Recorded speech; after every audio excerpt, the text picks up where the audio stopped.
नमस्कार, मैं सुनीता कथा मंथन में आप सबका स्वागत करती हूँ। कथा मंथन में आज सुनिए वे बड़े हो गए उपन्यास का 12वां अध्याय। लेखिका आशा पूर्णा देवी। इसके पहले के अध्याय आपको हमारी प्लेलिस्ट से मिल जाएंगे, लिंक आपको आई बटन में मिल जाएगा। नीरा चली गई। सुलेखा के बक्से में नई बनारसी साड़ी पड़ी रही और उसे कहने की हिम्मत ही नहीं हुई कि आज तो इसे पहन कर जा। नहीं हुई हिम्मत। अगर नीरा मुंह पर हंस पड़े तो, अगर कहे रहने दो माँ मुझे मिट्टी भर भीख नहीं चाहिए। निशित के मन की दशा को समझना संभव नहीं था। उसकी एक बाहरी दुनिया है, वह मौका देखकर घर से निकल सकता है और अभी तो वह बिस्तर पकड़कर पड़ा है। सुलेखा को रहना ही पड़ेगा, उसे खड़े होकर देखना ही पड़ेगा कि कैसे नीरा एक वस्त्र में घर छोड़कर चली गई। गनीमत है कि ईरा भी साथ गई। सुना है दीपक भी आगे जाकर उनके साथ हो लेगा। उनके साथ अदालती शादी की रस्म पूरी कर उन्हें नए फ्लैट तक छोड़ आएगा। केवल सुलेखा ही नहीं देख पाएगी कि उसकी नीरा ने कैसी गृहस्थी जमाई है, मगर नीरा को इस बात का कोई गम है क्या? सुलेखा की समझ में नहीं आता। उसकी मझली लड़की तो बड़ी हो गई है, काफी बड़ी। माँ को प्रणाम कर चुपचाप नीचे उतर गई। आंसुओं में भीगकर माँ से लिपट नहीं गई। फिर सुलेखा कैसे हिम्मत करके उसे बाहों में भर ले? समय के साथ सब कुछ सहन हो जाता है। धीरे धीरे सहन हो रहा था। खाने की मेज पर थालियों की संख्या में कमी, छत पर सूखती साड़ी ब्लाउज पेटीकोट की संख्या में कमी। शौकीन नीरा के कपड़ों की संख्या ऐसे ही अधिक हुआ करती थी। ईरा को पुकारते समय नीरा और नीरा को पुकारते समय ईरा गलती से कहना सुलेखा की बराबर की आदत थी, और आदत जल्दी सुधरती नहीं। फिर भी संभल कर चलने लगी। भूल से कह भी बैठती तो मन ही मन जियो कह देती, कहीं वह सरक न जाए अचानक। मगर घड़ी की ओर देखकर सुलेखा अपना काम करती रही। सीढ़ी पर चप्पल की आवाज मिलते ही तटस्थ होती रही। समिति की मौसी जी कभी कभी शिकायत भी करती हैं, अब तुम पहले जैसी समय की पाबंद नहीं रही, जरा ध्यान दो। बेटी तो होती ही है पराए घर जाने के लिए, इतना उदास रहने से कैसे चलेगा? क्या मौसी जी को सब मालूम है? उसे उपदेश देकर ही उन्होंने ही तो संभाल लिया। ऐसा तो अक्सर ही हो रहा है सुलेखा, इसमें दुखी होने वाली कौन सी बात है? सुलेखा ने भी सोच कर देखा। मगर शरीर दिन प्रतिदिन इतना कमजोर क्यों होता जा रहा है? पहले की तरह मशीन भी तेज नहीं चला पाती है। थोड़ी देर में ही कंधे दुखने लगते हैं, मगर छोड़ भी नहीं पाती है। निशित के रिटायर करने का समय निकट आ रहा है, फिर भी उसी से ज्यादा छिपाकर यह काम करना पड़ता है सुलेखा को। देखते ही निशित नाराज होकर कहता है, क्यों आज बाजार खर्च के पैसे नहीं है क्या? नीरा के चले जाने के बाद जैसे गृहस्थी का छंद भंग हो गया। दीपक भी हमेशा ही अनमना सा रहने लगा है, और इतना छोटा सा दीपांकर, वह भी पता नहीं क्या सोचता रहता है, दिन भर क्या पढ़ता रहता है कौन जाने। ये किताबें तो उसके पाठ्यक्रम की नहीं है, इतना सुलेखा भी समझती है, मगर पूछने से डरती है। इतना छोटा लड़का दिन प्रतिदिन कैसा गंभीर और गुमसुम होता जा रहा है, इतना क्या सोचता है वह? बेटी पास होने की खबर मिलते ही ईरा को कहीं से एक स्कूल की नौकरी मिल गई। उसकी इस नौकरी पाने की खबर को निशित मुखर्जी नामक सम्मानित व्यक्ति ने खुशी से ग्रहण नहीं किया।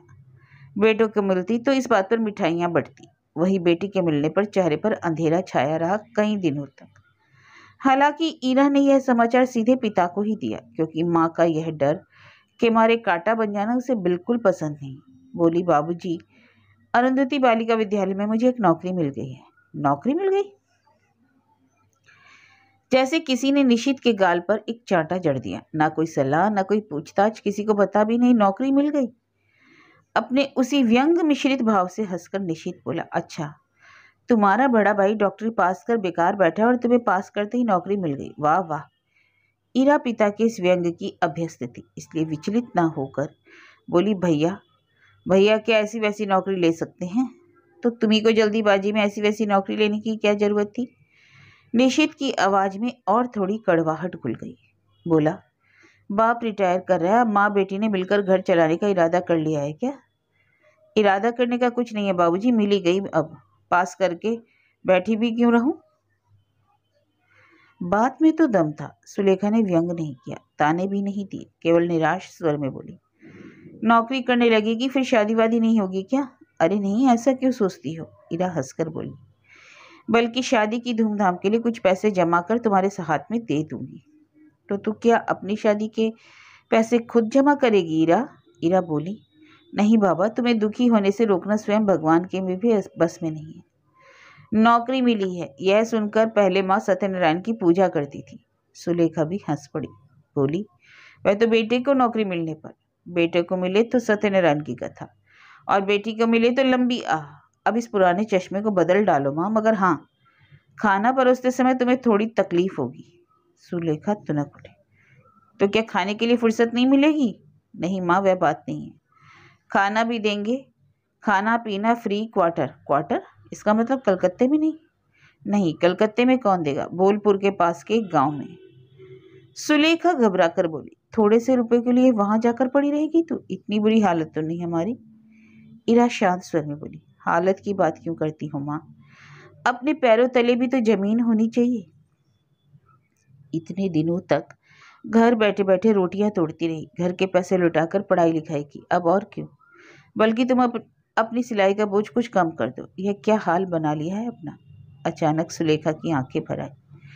उसे लगा जिस बेटी को मैं सबसे कठोर ममताहीन मानती थी, आज देख रही हूँ कि जिस उसी में ही ममता भरी है। मगर ऐसा लगता है जैसे वह बहुत ऊपर उठकर वहां से अपनी माँ पर करुणा दिखा रही है। वह सुलेखा की पहुंच से काफी दूर चली गई, बहुत बड़ी हो गई है वह। अब कभी मन ही मन रूठ कर भी सुलेखा नहीं सोच सकेगी। अच्छा, चूल्हा जल रहा है, मुझे देर हो रही है, कम से कम आकर दाल तो चढ़ा देती। इतनी बड़ी लड़की, जरा भी होश नहीं है, पराए घर जाकर क्या करेगी? सुलेखा की धारणा के जगत से बाहर निकली जा रही है उसकी बेटियां। इरा की नौकरी कलकत्ते के बाहर है। सुनकर निशित ने ऐसी चुप्पी साध ली कि 2-4 दिन बात ही नहीं की उसने। इरा, इससे में जाने से रुकावट नहीं आई इरा के। केवल जो यात्रा आशीर्वाद के सहज रास्ते से शुरू हो सकती थी, ममता भरी विदाई से हो सकती थी, उसका प्रारंभ हुआ एक घुटन भरी खामोशी से। फिर भी यात्रा के समय सुलेखा ने बेटी के माथे पर दही का टीका लगाया, उसके सूटकेस में चुपके से डिब्बों में भरकर गुजिया, मिठाई आदि भर दिए। दीपक भी बहुत अनमना सा लग रहा था। बोला, ऐसे समय में तू भी चली जा रही है? इरा बोली, मैं तो एक तुच्छ प्राणी हूँ, मेरे रहने न रहने से तेरा क्या आता जाता है? दीपक बोला, खाने पीने की तकलीफ हो तो जरूर चली आना, गांव का हालचाल कौन जाने। ठीक कहते हो भैया, इरा प्रसन्न भाव से बोली। इरा के साथ दीपक स्टेशन गया था। लौटने पर सुलेखा ने डरते डरते कहा, क्या रे, तूने भी तो मना नहीं किया? अजनबी अनजानी जगह में अकेली इतनी बड़ी लड़की, कैसी कैसी विपत्ति है दुनिया में। दीपक उदास होकर बोला, नहीं, विपत्ति कैसी, एक स्कूल की हिफाजत में रहेगी। सुलेखा ने अपना संदेह व्यक्त कर ही दिया। किताबों में तो पढ़ा है कि ऐसे स्कूलों के सेक्रेटरी भी अच्छे आदमी नहीं होते हैं, फंसाने की कोशिश करते हैं। दीपक ने बात को टालकर कहा, ऐसा कुछ हुआ तो नौकरी छोड़कर वापस चली आएगी, मगर उसे बाहर जाने की जरूरत क्या थी दीपू? अरे और कुछ नहीं, स्वभाव लंबी होने की जरूरत थी, मगर इतना डरती क्यों हो? वह बड़ी हो चुकी है, पढ़ी लिखी है, अपना भला बुरा नहीं समझ सकती है क्या? समझ तो सकती है, सभी तो बड़े होते जा रहे हैं, अपना भला बुरा समझने लायक हो रहे हैं। केवल सुलेखा जैसी थी वैसी ही रह गई, अपनी भलाई भूलकर जीवन भर दूसरों के भले की चिंता करती रही वह। नहीं तो क्या जरूरत थी उसे निशित के लिए दोबारा डॉक्टर बुलाकर डांट खाने की? डॉक्टर के चले जाने के बाद क्या निशित ने कम डांटा उसे अपनी मर्जी से डॉक्टर बुलाने के कारण? क्यों निशित को बिना बिताए बहादुरी दिखाने गई वह? उस बड़ी बीमारी से निकलकर भी निशित का स्वास्थ्य बिल्कुल नहीं सुधर रहा है तो क्या हुआ? खून की कमी के कारण चेहरे की रंगत फीकी पड़ती जा रही है। अरे तो जाए ना, चिता पर उठने में देर ही क्या है बस। निर्लज्ज सुलेखा फिर भी दवा लेकर सामने खड़ी होती है, ऊपर से ताबीज टोटका सब अजमाती रहती है। ईरा नीरा की पराए घर जाने की उम्र हो ही गई थी, अब तक यहाँ रहने की बात तो भी तो नहीं थी, तो फिर क्यों खाना परोसते समय उसका मन व्याकुल हो उठता है? क्यों ऐसा लगता है कि वे सुलेखा को अवेला के साथ छोड़ गए हैं? अब सुलेखा से बात करने के लिए कोई नहीं है। तिन्नी भी चुपचाप हो गई है और कभी नहीं कहती, माँ, नारियल की बर्फी नामक एक चीज हुआ करती थी, तुम तो उसका नाम भूल गई हो। नहीं पूछती, माँ, कॉलेज से लौटकर क्या खाना है, बल्कि अक्सर ही लौटकर कहती है, आज और कुछ नहीं खाऊंगी, दुकान पर खा लिया। सुलेखा समझ सकती है कि तिन्नी दीपक की ये सभी बीच बीच में नीरा के घर जाते हैं। तिन्नी उस लड़के जिसके बारे में आंखें बंद रखकर भी पता चल गया था, उसको साथ लेकर भी जाती है। सुलेखा का दिल तड़पता है उनकी खबर पाने के लिए, मगर वे कुछ नहीं कहते हैं। अगर सुलेखा पूछती तो शायद कहते, मगर वे पूछती नहीं। वह अचानक जिद पर आ गई है, सभी बड़े हो जाएंगे, केवल सुलेखा ही छोटी रहेगी। नहीं, ऐसा नहीं होगा, सुलेखा बड़ी हो। उस बड़े होने की साधना के प्रथम चरण में सुलेखा पूछती नहीं, क्यों रे, तू नीरा के पास गई थी क्या? नहीं पूछती कि कैसा उसका घर है, देखा कैसे सजाया है, क्या कुछ कहा, सुना इस घर के बारे में उसने कुछ पूछा है या नहीं?